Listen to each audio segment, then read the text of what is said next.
വിഷുവിനും ഈദിനും തിയേറ്ററിനെ പൂരപ്പറമ്പാക്കിക്കൊണ്ട് രംഗണ്ണന്റെ അഴിഞ്ഞാട്ടം എന്ന് തന്നെ പറയാം. രംഗണ്ണൻ പറഞ്ഞതുപോലെ ഞാൻ വിഷു അങ്ങ് തൂക്കി. ഫഹദ് ഫാസിലിന്റെ കംപ്ലീറ്റ് ഷോയാണ് ആവേശം. ഫഫ ആവേശത്തിൽ രംഗയായിട്ട് ജീവിക്കുകയായിരുന്നു. ഒരു വിശുദ്ധന് എപ്പോൾ വേണമെങ്കിലും തെമ്മാടിയാകാം, പക്ഷേ ഒരു തെമ്മാടിക്ക് ഒരിക്കലും ഒരു വിശുദ്ധനാകാൻ കഴിയില്ല. അതുപോലെയാണ് നടിക്കാൻ അറിയാത്തവർക്ക് മാസ് ഹീറോയായി അഭിനയിക്കാം. എന്നാൽ രംഗണ്ണയും ആടുതോമയും ബെല്ലാരി രാജയും ആകാൻ മികച്ച അഭിനേതാക്കൾക്ക് മാത്രമേ കഴിയൂ.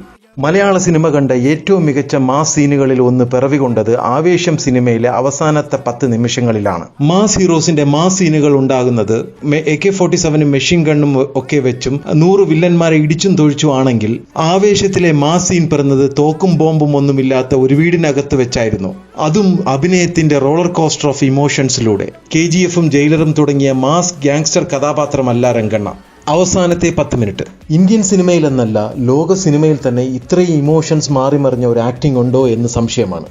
ലോക സിനിമയിലെ ഏത് കഥാപാത്രവുമായി കമ്പയർ ചെയ്യാമെന്ന് പറഞ്ഞാൽ ഗെയിം ഓഫ് ത്രോൺസിലെ നഗരം കത്തിക്കുന്ന ഡെനറിസിന്റെ ക്രോധവും നിരാശയും അടങ്ങിയ സീനുമായി കമ്പയർ ചെയ്യാമോ? അതോ ഗുഡ്ഫെലാസിലെ ജോയ് പെസ്കിയുടെ കഥാപാത്രം ഒരേ സമയം കോമാളിയും ക്രൂരനുമാണ്, അതുമായി കമ്പയർ ചെയ്യാമോ? എന്നാൽ ഇരുവരുടെയും കഥാപാത്രങ്ങൾ ചേർന്നാൽ എങ്ങനെയിരിക്കും? അതാണ് രംഗണ്ണൻ. ഇന്നേ വരെ കണ്ടിട്ടുള്ള ഗാങ്സ്റ്റർ കഥാപാത്രങ്ങളിൽ നിന്നും തികച്ചും വ്യത്യസ്തനാണ് രംഗ.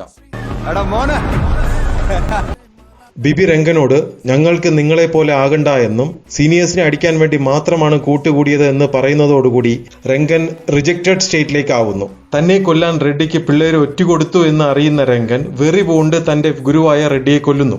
അത് കഴിഞ്ഞ് റേജ് സ്റ്റേറ്റിലാകുന്ന രംഗൻ എടാ മോനെ, നായിന്റെ മോനെ എന്ന് അലറിക്കൊണ്ട് 3 പിള്ളേരെയും കൊല്ലാൻ വീടിനുള്ളിൽ കടന്നു.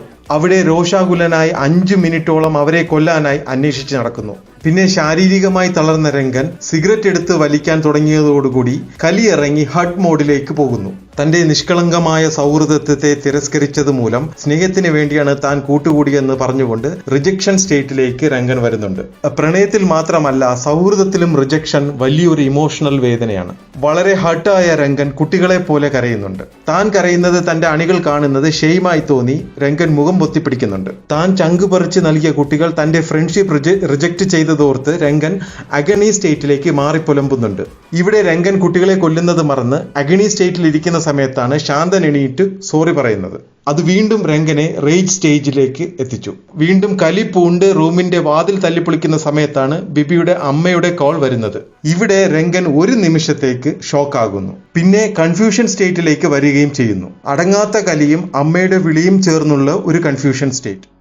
ഇവിടെ രംഗൻ അൺകൺട്രോളബിൾ റേജ് സ്റ്റേറ്റിൽ നിന്ന് കൺട്രോളബിൾ ആംഗ്രി മോഡിലേക്ക് സ്വാഭാവിക പരിവർത്തനത്തിലൂടെയുള്ള ആക്ടിംഗ് ആണ് ഫഹദ് ഫാസിൽ നടത്തിയത്.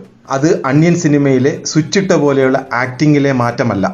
റൂം തല്ലിപ്പൊളിച്ച് അകത്ത് കിടന്ന രംഗൻ ലാമെന്റിംഗ് സ്റ്റേറ്റിലേക്ക് പോയി. കൊച്ചുകുട്ടികളെ പോലെ എനിക്ക് നിങ്ങളുടെ ഫ്രണ്ട്ഷിപ്പ് വേണ്ട, ബിബി നീ സോറി പറയണ്ട എന്ന് പറഞ്ഞ് വിലപിക്കുന്ന സ്റ്റേജിലേക്ക് രംഗൻ മാറി. കുട്ടികളെ ശപിച്ചുകൊണ്ട് വളരെ റിജക്റ്റഡ് ആയി പുറത്തു കടന്നപ്പോൾ തന്റെ അനുയായികൾ കരയുന്നത് കണ്ട രംഗൻ അവർ പണത്തിനും കള്ളിനും വേണ്ടി മാത്രമല്ല തന്റെ കൂടെ നിൽക്കുന്നത് എന്ന് തിരിച്ചറിയുമ്പോൾ രംഗൻ സ്വാഭാവികമായി കാം ഡൗൺ സ്റ്റേജിലേക്ക് വരുന്നു. ഒരു സിനിമയിൽ ഒരുപാട് ഇമോഷൻസ് പ്രകടിപ്പിക്കുന്ന കഥാപാത്രങ്ങൾ ഉണ്ടായിട്ടുണ്ട്. ഫഹദിന്റെ ട്രാൻസ് തന്നെയാണ് മികച്ച ഉദാഹരണം. അണ്ണിനിൽ 2 ഇമോഷൻസ് മാറി മറിഞ്ഞ് കാണിക്കുന്നുണ്ട്. എന്നാൽ 10 മിനിറ്റുള്ള സീനിൽ 5-6 ഇമോഷൻസ് നാച്ചുറലി മാറി മറിയുന്ന ഒരു അഭിനയ മുഹൂർത്തം ലോക സിനിമയിൽ ഉണ്ടായിട്ടുണ്ടോ എന്ന് സംശയമാണ്. ഉണ്ടെങ്കിൽ കമന്റ് ബോക്സിൽ പറയുക. സിനിമ മറ്റു ഭാഷകളിൽ റീമേക്ക് ചെയ്യുമ്പോൾ ഫൈനൽ സീന് ആരഭിനയിക്കണമെന്ന് കമന്റ് ബോക്സിൽ പറയുക. മലയാള സിനിമ ലോക സിനിമയിൽ അറിയാത്തത് കൊണ്ടും ഫാൻസിന്റെ തള്ളിമറിക്കൽ ഇല്ലാത്തത് കൊണ്ടും മാത്രമാണ് രംഗൻ ജോക്കറിനെ പോലെ കൈയടി നേടാത്തത്. ഫഹദിന്റെ അഭിനയം ലോകം അറിയാൻ ഇർഫാൻ ഖാനിനെ പോലെ ഒരു ഇന്റർനാഷണൽ പ്രോജക്റ്റ് മതി. അപ്പോൾ ട്രാൻസും രംഗനും ലോകമൊട്ടും ആഘോഷിക്കപ്പെടും. ഞങ്ങളുടെ അടുത്ത വീഡിയോയുടെ സബ്ജക്ട് ആരാണ് റിയൽ ഫഫ, എങ്ങനെയാണ് ഫഹദ് ഫാസിൽ ഓരോ കഥാപാത്രങ്ങളും ക്രാക്ക് ചെയ്യുന്നത്. അതുകൊണ്ട് തന്നെ പ്ലീസ് സബ്സ്ക്രൈബ് ദ ചാനൽ.